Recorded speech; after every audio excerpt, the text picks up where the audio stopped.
fam, that's what they call me. I promise that you'll never be lonely. Be the fam, that's what they call me.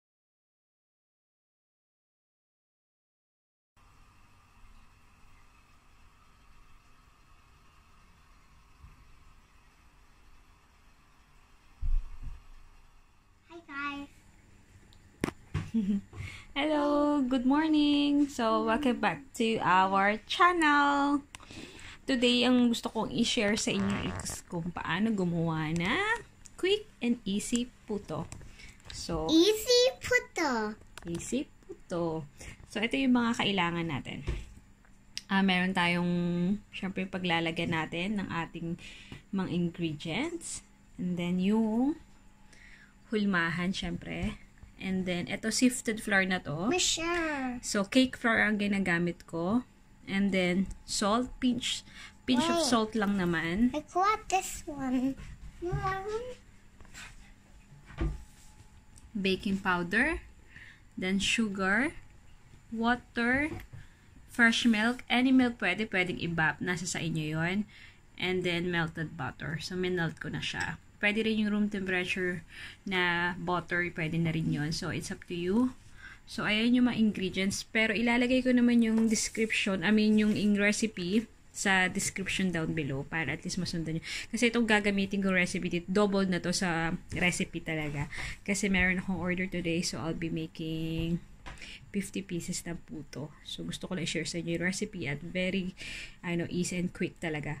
And also, pag nagpainit kayo pala ng steamer ninyo, i-full blast ninyo siya. Para po, kasi, pag na-mix nyo na lahat-lahat to, ready na agad siya. Diretso na siya. Ilagay nyo agad sa hulmahan, sa mold, sa puto mold dito. And then, diretso nyo siyang isa lang. So, wag nyo siyang bubuksan.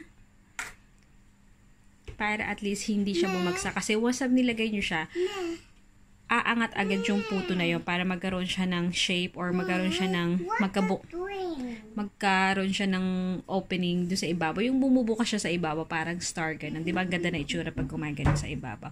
So, ganun yung, ganun yung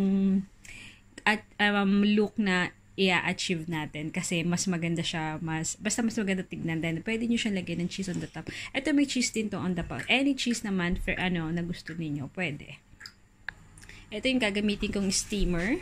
So, bamboo steamer siya. 4 yan. Yung isa nandun kasi may ginagawa pa akong kutsinta.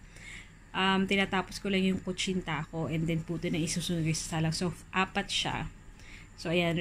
Siya. Maganda siya sa mga big orders like mga 50 pieces ganyan. At least isang gawaan lang. Hindi na paulit-ulit. Hindi kayo pabalik-balik. So, kung meron kayo, mas maganda to kasi at least hindi talaga siya nagkakaroon ng tulo dun sa mga ginagawa ninyo. Maganda siya like sa mga leche plan, sa sapin-sapin, kahit anong steam, mas maganda siya. Pwede rin naman sa oven, pero mas prefer ko to dito sa kalan. Kasi mas nakakikita ko sa ko sila. So, sure, i-timer nyo lang between 15 to 20 minutes yung pagluluto ng puto.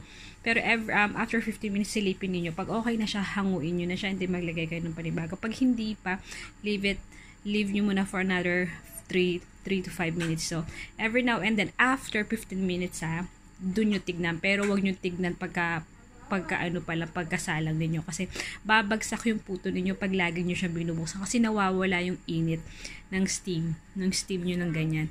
Tsaka, yung pagkaka-steam nyo, saging full blast, mainit na mainit yung apoy. As in, yung todo yung apoy. Kasi yun ang maganda pagdating. Para pantay yung init niya, hindi siya nagbibelow yung degrees niya, yung init niya. Kasi once na mababa siya, pag umakyat siya sa taas ng steamer, hindi na pantay ang luto. Iba na yung sa ilalim, maganda yung pagkakain, pagdating sa ibabaw, hindi siya nagpapantay-pantay pag gano'n. So, yun na kailangan ninyo i-maintain sa paggawa. So, let's start! So, i-mix na natin yung dry ingredients. So, ayan, make sure na malinis to. Malinis siya, malinis din naman yung kamay ko, naghugas ako. So, ilalagay natin yung cake flour. Cake flour yung ginagamit ko. Kasi, tested ko na siya. Tsaka yung niya, maganda talaga compare sa all-purpose flour. Pwede rin naman ng all-purpose flour kung wala kayong cake flour. Mas gusto ko lang talaga to gamitin kasi mas siya sa fluffy. So, itry niyo para malaman niyo yung sinasabi ko. Lagay natin dyan. And then next is yung sugar. And next one is the water. No, baking powder. Baking powder. Now I put it. Okay. Oopsie. I say oopsie. Now this one.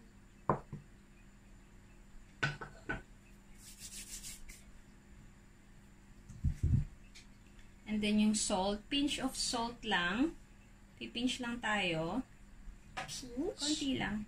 Pwede na rin to. Yan. Oo lang tayo niyan. And then, i-mix natin. Next.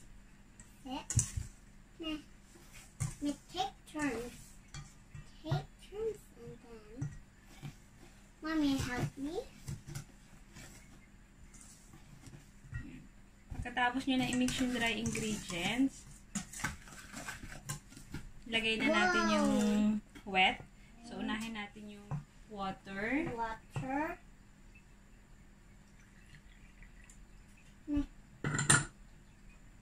And then milk. Milk.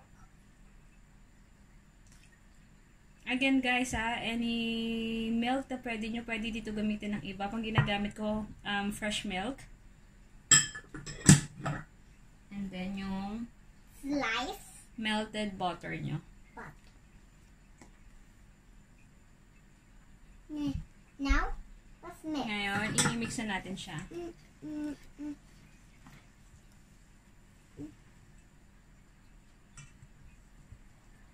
Whoa.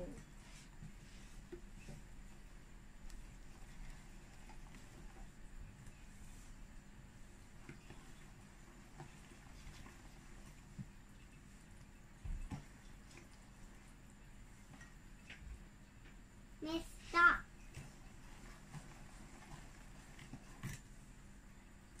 Miss, stop. So, i-mix natin siya until it's smooth.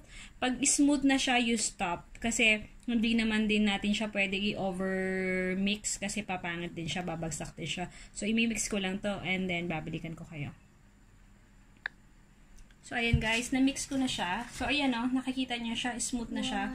So, tumigil na tayo sa sa pag-mix, pag ganyan na siya kasi para at least hindi na natin siya. Pero pag may nakikita pa kayong konting buo-buo, konting na lang, mix na lang para at least smooth na siya. Ato okay na to. Titigil na ako sa pag-mix. Ayan. Kasi na-achieve na natin siyang smooth. Nakita nyo naman. Ayan. Smooth na siya. See? So, ayan. So, ready na siya diretso sa ating hulmahan.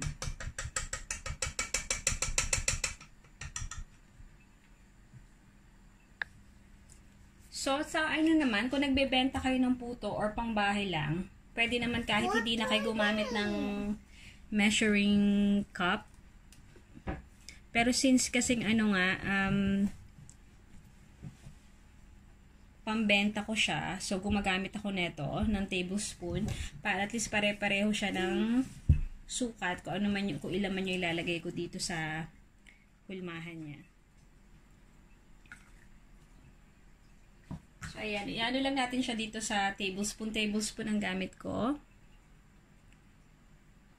Ayan.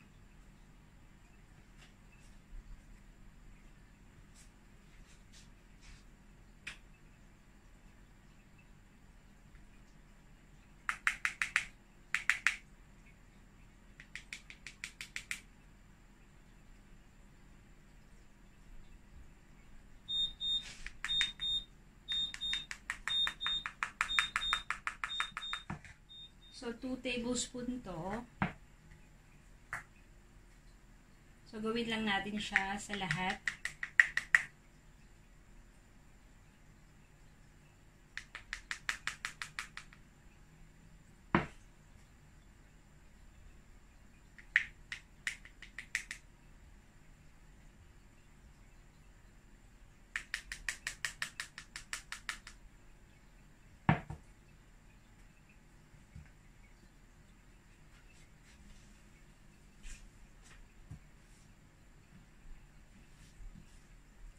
So, balikan ko kayo once natapos ko na siya. So, ayan. So, natapos ko na siya ilagay. So, nakagawa ako ng 4, 8, 12, 16, 20. 20 batch. So, kailangan ko pa ng another 30. So, ayan. So, isasalang ko na siya, guys. And, ipapakita ko sa inyo once na ayun na siya. Naluto na siya. So, I'll get back to you soon. Sa, sa ating bamboo steamer. So, meron na siya dito. First layer.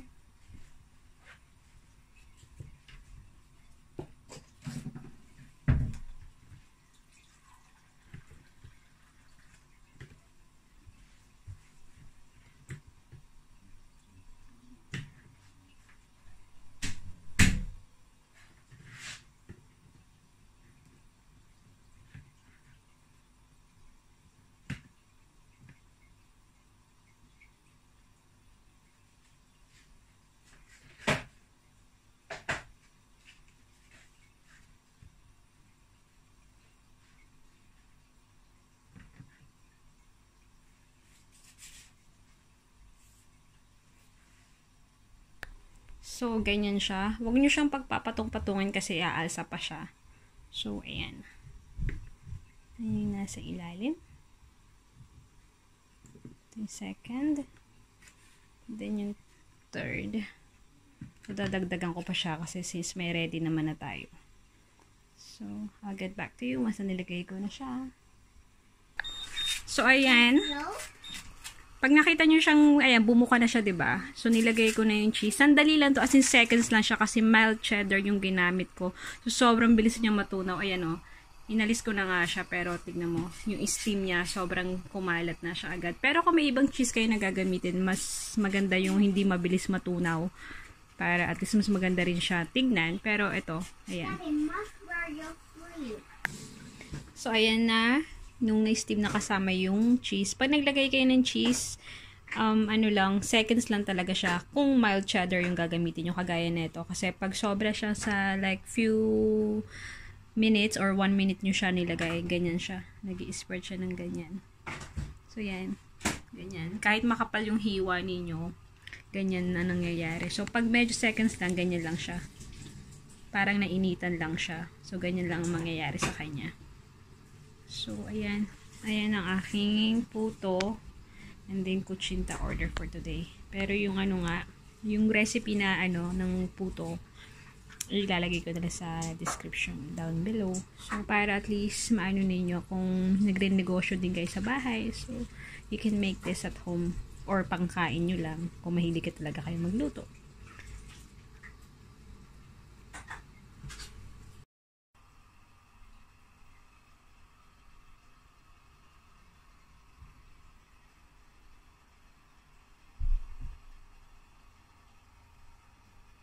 So, ayan na yung finished product natin. So, sa mga nag-subscribe sa channel namin, thank you. At sa mga bago pa lang sa channel namin, please do subscribe kasi marami pa akong recipe na i-share sa inyo. Especially sa mga Filipino kakanin. So, ngayon, kung mahilig kayo gumawa, meron din akong kutsinta recipe. Iano ko na lang dyan. Yung link down below para at least mapanood nyo rin. Very quick and easy din yung kutsinta na yun. Sobrang magandang ibenta kung gusto nyo siyang gawing pangkabuhayan din. And then ito, puto. And then susunod is meron ako mga iba pang gagawin na i-upload. So keep watching and subscribe sa channel namin. Thank you.